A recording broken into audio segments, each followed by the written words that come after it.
Dear students, welcome to our YouTube channel education enclave.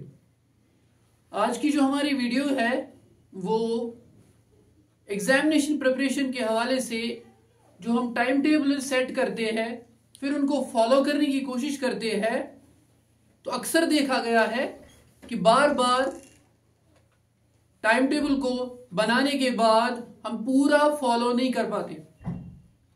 Sometimes जो आपने किसी दिन के लिए काम रखा होता है कि ये काम मैं आज के दिन तक सोने से टाइम से पहले तक इसको कंप्लीट करूंगा, बट आप नहीं कर पाते। तो बहुत सारा पोर्शन जो आपने टारगेट रखा होता है वो फुलफिल नहीं होता।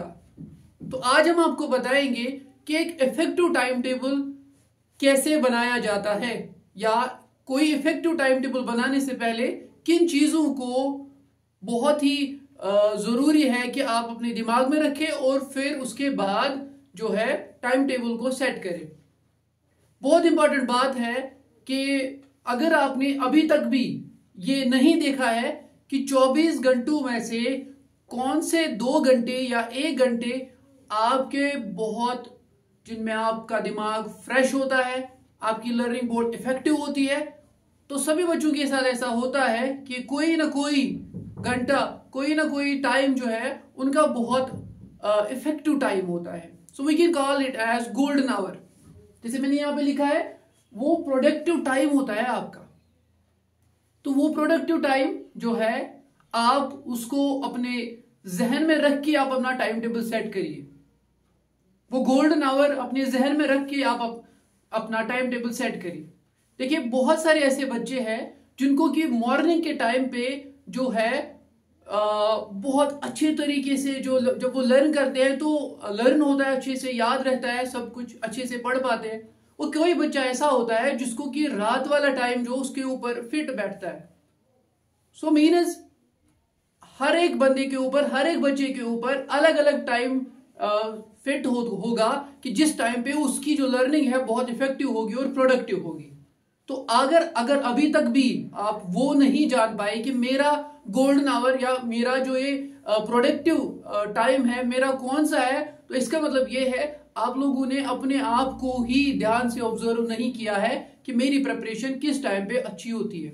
तो वो जान ले, जिसने नहीं जाना है तो वो जान ले, और उस टाइम को और प्रोडक्टिव बनाने के लिए उस टाइम का बेटर यूटिलाइजेशन आप कर सकते हैं, तभी जब आपको पहले पता होगा। इंपॉर्टेंट बात, एक और इंपॉर्टेंट बात है, दैट इज जो है मॉर्निंग के टाइम पे मोस्टली क्या होता है, आपका दिमाग जो है फ्रेश होता है, आप एनर्जेटिक फील करते हो उठने के कुछ टाइम के बाद। तो बेटर होता है कि आप अपने टफ सब्जेक्ट्स को यही वाला टाइम दें, मॉर्निंग टाइम टफ सब्जेक्ट के लिए रखें। इंपॉर्टेंट बात है। तो नाइट के लिए क्या रखेंगे वो इसके बाद हम बताएंगे। देखिए रिग्रेट्स नहीं रहने चाहिए लास्ट पे। बेटर ये होता है, फॉर एग्जाम्पल हमने यहां पे लिखा है कि जैसे टाइम लाइन सेट करते हैं हम, यार मैं सुबह 8 बजे से शुरू करूंगा और 9 और 10 बजे तक तो मैं 2 घंटों के लिए बड़ा जबरदस्त तरीके से पढ़ूंगा, उसके बाद जाएंगे घूमने, ये वो मोबाइल चलाएंगे। तो इसका मतलब है 8 से लेके 10 तक ये जो 10 बजे का टाइम है ना हमारे दिमाग में घूमता रहता है। हम बार बार क्लॉक की तरफ देखते रहते हैं, मोबाइल फोन के ऊपर देखते रहते हैं टाइम कितना हुआ, टाइम कितना हुआ। तो ये जो टाइम लाइन हम सेट कर देते हैं इससे हमारी जो लर्निंग है वो इफेक्टिव नहीं रहती है। फॉर एग्जाम्पल आप खेलने गए, अब जो खेलने जाते हो तो खेल शुरू कब होगा, फॉर एग्जाम्पल क्रिकेट मैच है तो खेल शुरू कब होगा, कब खत्म होगा, तो इसका कुछ भी पता नहीं होता है। आप टाइमलाइन सेट नहीं करते हैं, आप ना बस गए और एंजॉय किया, और आप बड़े इफेक्टिवली बड़े लगन के साथ आप खेलते रहते हो, लेकिन टाइमलाइन आप सेट कभी नहीं करते। क्यों नहीं करते? बिकॉज वो आपका फेवरेट जो है जो भी है वो एक्टिविटी, वो काम है, वो आपका फेवरेट होता है। सो इसीलिए बहुत जरूरी है कि दैट आपके अंदर जो वो मोटिवेशन आप खेल में लगा लेते हो, जो आपका फेवरेट काम होता है, तो वो मोटिवेशन अगर आप पढ़ाई में लगा लेते हो ना तो आप टाइमलाइन सेट नहीं करोगे। तो जब टाइमलाइन सेट नहीं होगी तो आपकी लर्निंग भी इफेक्टिव होगी। ये एक बहुत इंपॉर्टेंट चीज है कि आप जो है ये घंटों का कॉन्सेप्ट जो है ना ये नहीं होना चाहिए। लेकिन फिर भी उसके बावजूद भी जो है, ताकि आपकी लर्निंग इधर उधर ना बिखरे, उसी लिहाज से इंपॉर्टेंट है। लेकिन मेन चीज यही होता है कि टाइमलाइन आप ना रखें। एक और इंपॉर्टेंट बात वो ये है, make your own time table. बहुत जरूरी बात है कि आपने देखा होगा आपकी क्लास में कुछ बच्चे ऐसे होंगे जो आपको, जिनको आप एडमायर करते होंगे कि ये बड़े इंटेलिजेंट है, ये मार्क्स इनके अच्छे होते हैं, 90+, 95+ होते हैं। तो आप क्या करते हो, उनका स्टडी रूटीन जो होता है आप उसको कॉपी करना शुरू कर देते हो। उसका जो स्टडी रूटीन है वो उसके ऊपर फिट बैठेगा, ना कि आपके ऊपर फिट बैठेगा। तो ये भी एक मसला है कि हम कॉपी करने लगते हैं किसी और के स्टडी रूटीन को, किसी और के टाइम टेबल को। तो उससे क्या होता है, हम अपना जो, जैसे मैंने पहले ही बोला, प्रोडक्टिव आवर या गोल्डन आवर जो होता है, जो वो मेन प्रोडक्टिव टाइम होता है हमारा, हमें वो स्किप हो जाता है, क्योंकि हमारा वो टाइम उसके टाइम के साथ मैच नहीं हो सकता। आप अपने हिसाब से टाइम टेबल सेट करिए जो आपको टाइम इफेक्टिव लगता है, जिससे आप अपने टारगेट्स जो आपने सेट किए हो उनको अचीव करें। तो उसके जब वो अचीव होंगे ना, तो मानो कि वो टाइम टेबल बहुत अच्छा है। तो किसी और का टाइम टेबल कॉपी नहीं करना है। तो ये इंपॉर्टेंट बात है। एक और इंपॉर्टेंट बात ये है कि सबसे इंपॉर्टेंट बफर जोन। आपने दिन के लिए फॉर एग्जांपल 2 चैप्टर्स रखे थे या 1 चैप्टर रखा था, और उस 1 चैप्टर के आपके पास 10 क्वेश्चंस हैं। तो आपने क्या किया, आपने सुबह से लेके उन क्वेश्चंस को फॉर एग्जांपल डिवाइड किया। यार सुबह को मैं 3 क्वेश्चन करूंगा, फिर दोपहर के टाइम के आसपास मैं और 3 करूंगा। फिर आप क्या करेंगे, तो स्लीप जो है, फॉर एग्जाम्पल आप सोने जाओगे 10 बजे। फॉर एग्जाम्पल आपने रात को नहीं पढ़ना है, आप 10 बजे जाओगे सोने के लिए। लेकिन आप क्या करोगे, आप जो है ये जो 10 से लेके 11 बजे तक जो टाइम है ना, इसको भी यूटिलाइज कर सकते हो आप। या 9 से लेके 10 बजे तक ये टाइम आप फ्री रखिए, इसमें कोई टारगेट नहीं रखिए। इससे पहले पहले कोशिश कीजिए कि इससे पहले पहले आपका सारा काम निपट जाए, ताकि अगर कुछ रह जाता है, अगर आपने दिन में कोई ऐसी प्रॉब्लम हो गई, आप इफेक्टिवली नहीं पढ़ पाए, घर में कोई मसला हो गया या किसी और वजह से आप नहीं पढ़ पाए, तो ये जो बफर जोन वाला टाइम है या 1 आवर है, आप इसको यूटिलाइज करें ताकि आप चैन की नींद सो पाए और कल के लिए आपका कोई काम ना रहे। तो ये बफर जोन जो है ये बहुत इंपॉर्टेंट टाइम है।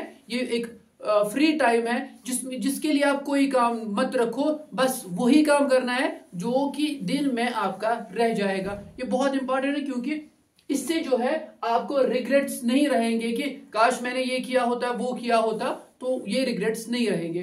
Another thing is that is short and long term time table.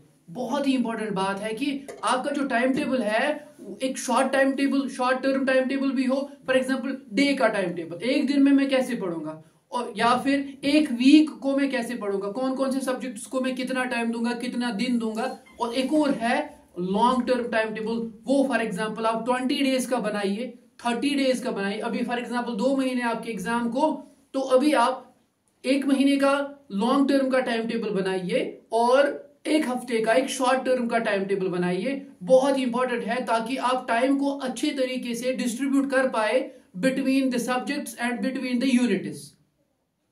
दिन का टाइम टेबल आप इसको शॉर्ट टर्म टाइम टेबल मानिए, और महीने का या फिर 20 दिनों का time table, that is the long term time table. दोनों टाइम टेबल्स सेट होने चाहिए ताकि आपका काम जो है डिस्ट्रीब्यूट हो सके। ये मानो ऐसा है, जब आप सिलेबस को देखोगे ना, इतने सारे बुक्स, इतने सारे यूनिट्स, इतने सारे क्वेश्चंस, ये मानो हाथी खाने के बराबर होगा।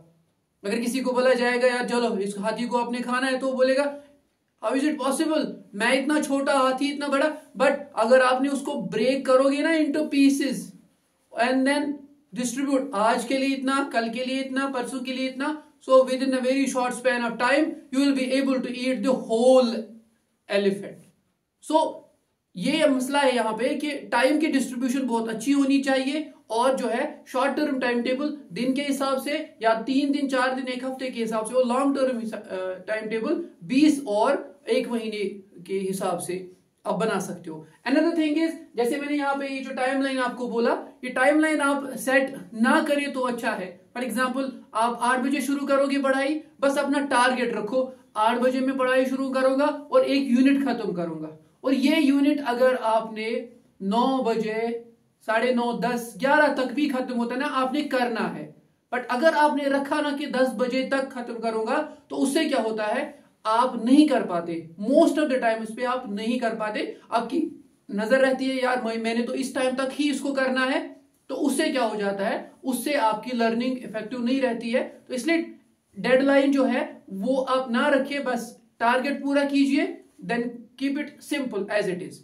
Another thing is that is tough subject जो है ना, ये बहुत ही इंपॉर्टेंट बात है कि आप अपना टफ सब्जेक्ट जो है ना उसको आप सुबह के टाइम पढ़े, क्योंकि सुबह के टाइम के बारे में अभी बोला हमने बोला आपको कि मेमोरी अच्छी होती है, दिमाग आपका फ्रेश होता है। तो बहुत इंपॉर्टेंट है कि आप जो है मॉर्निंग वाला टाइम या जो आपका प्रोडक्टिव आवर है वो दोपहर को भी हो सकता है, तो मोस्टली जो है आप वो वाला टाइम टफ सब्जेक्ट आप मॉर्निंग के टाइम में ही निपट दे, ताकि जो है उसके बाद जो इजी सब्जेक्ट्स है वो फिर उसके बाद में रहे।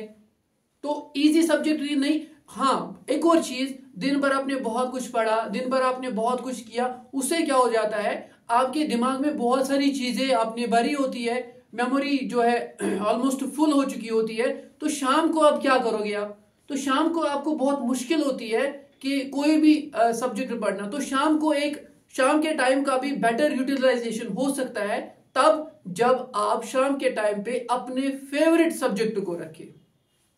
So tough subject morning time and favourite subject evening time, ये बहुत ही इंपॉर्टेंट बात है कि आप जो है अपना टाइम जो है अपना जो फेवरेट सब्जेक्ट है उस टाइम पे पढ़े, जिस टाइम पे आपको मानो जैसे ना मन पढ़ने का नहीं है, लेकिन जब आप अपना फेवरेट सब्जेक्ट पढ़ते हैं तो वो फेवरेट सब्जेक्ट आपको अपने साथ खींचे रखता है, अट्रैक्टेड रखता है और आप इफेक्टिवली उसको पढ़ पाते हो। तो बहुत जरूरी है। तो किसी भी इफेक्टिव लर्निंग के लिए इंशाल्लाह नेक्स्ट वीडियो में हम आपको बताएंगे कि आप टाइम को कैसे डिस्ट्रीब्यूट करेंगे, आप अपने दिन को मॉर्निंग से लेके शाम तक आप कैसे इस टाइम को आप यूटिलाइज कर पाओगे और डिस्ट्रीब्यूट कैसे करोगे डिफरेंट सब्जेक्ट्स में, और इफेक्टिव लर्निंग के लिए आपको टिप्स भी इंशाल्लाह देंगे। तो ये बहुत जरूरी है कि आपकी लर्निंग जो है वो अच्छी हो, इफेक्टिव हो, और कल को एग्जाम में आपको कोई रिग्रेट ना रहे। तो ये बहुत जरूरी है कि आप जो है अच्छा टाइम टेबल सेट करिए। तो आज के वीडियो के लिए इतना ही, तो शुक्रिया।